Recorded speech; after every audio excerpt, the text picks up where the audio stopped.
Evo nas ponovo. Zdravo. Ćao. Gledamo sve podjednako, gledamo sve od naših domaćih kanala, do sportskih, a naravno gledamo i dokumentarne kanale. Ona uglavnom gleda više ove serije. Ja ponekad gledam to sa njom malo. Koristite li možda neke od naših mogućnosti vraćanja kanala unazad? Da. Kad ne stignem da odgledam nešto, vratimo nazad sat, 2 ili 3.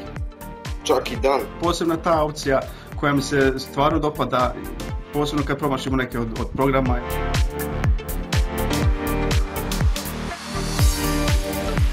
Na pobjedničkoj fotografiji se nalaze moja 2 sina.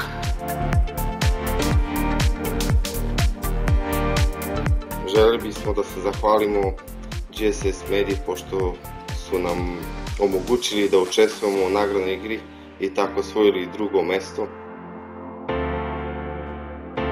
Hvala GSS Mediji, super ste i trudite se da budete još bolji.